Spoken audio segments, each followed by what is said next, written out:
Assalamualaikum warahmatullahi wabarakatuh. Welcome back to another video.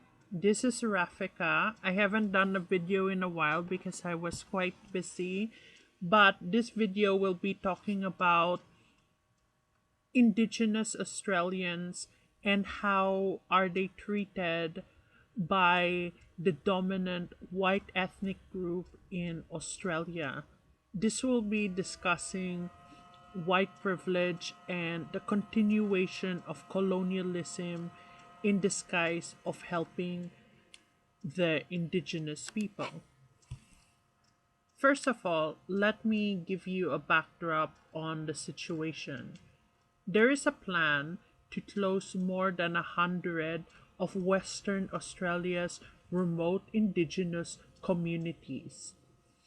The reason behind this is because of the reported high rates of suicide, poor education, poor health, no job, and child abuse and neglect among the indigenous communities in that territory.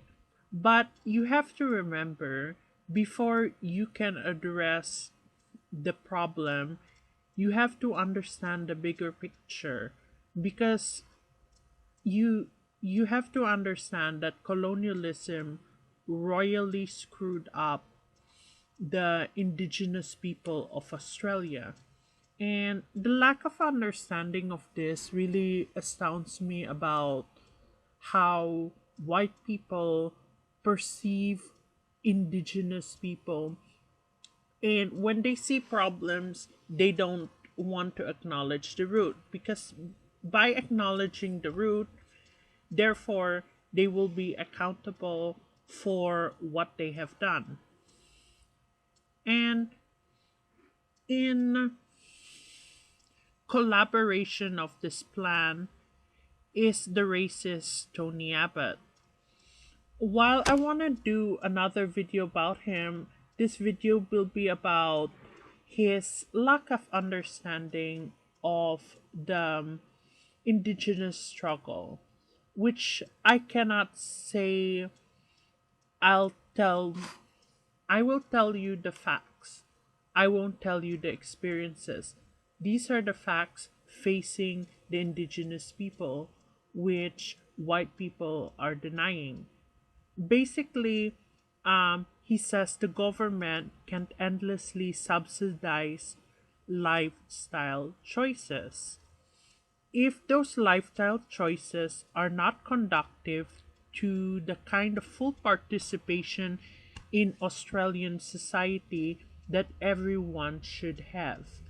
This is a sort of rhetoric common with the assimilation of indigenous or immigrant populations to predominantly white country. What makes it worse is that Australia is not originally a white country.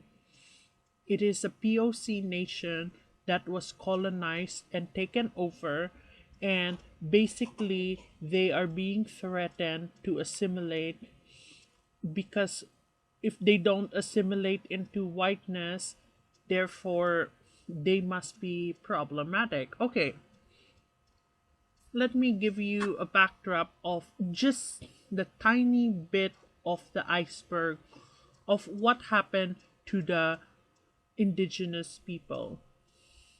In the early 1820s, near Bathurst, northwest of Sydney, there been exterminating wars between the colonial grazers and the indigenous people. The conflicts were so deadly in Van Dame's land that the governor in 1828 proclaimed a martial law to drive the indigenous from settled districts. Therefore, those who are unable to cope with colonial arms and fears were quickly reduced to a tiny fragment confined in Flinders Island in the Bassett Strait. So, from 5,000 indigenous people, just a tiny remained because of colonialism. And that is not what Tony Abbott wants you to think. He wants you to think that Aborigine, which I don't want to use that word because I will be discussing about it, but Indigenous people of Australia, because the, the term itself is also a blanket term for various people with different culture, different language, um, different kin ties. They're not one people, and the term Aborigine just fails them, and I will be discussing that in another video.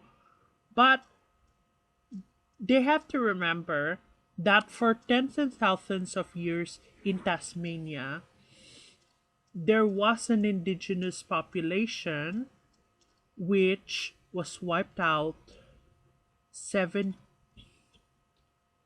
that was wiped out from 6,000 in total by the European settlers.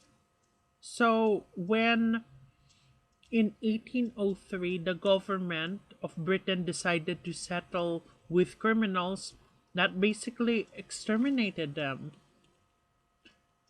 And I want to tell you, the indigenous advisor Warren Mundane, he has slammed the Prime Minister's comments yesterday for saying Indigenous Australians made a lifestyle choice to live in the remote communities.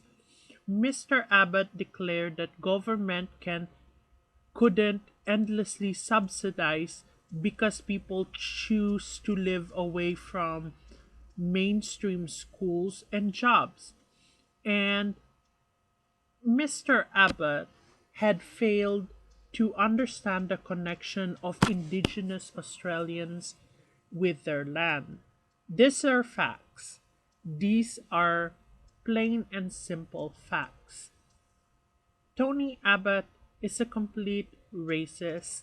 He is an example of a government head spearheading colonialism against the indigenous POC people, persons of color, people of color, and he is justifying it by the symptoms that were created because of colonialism. And that's a wrap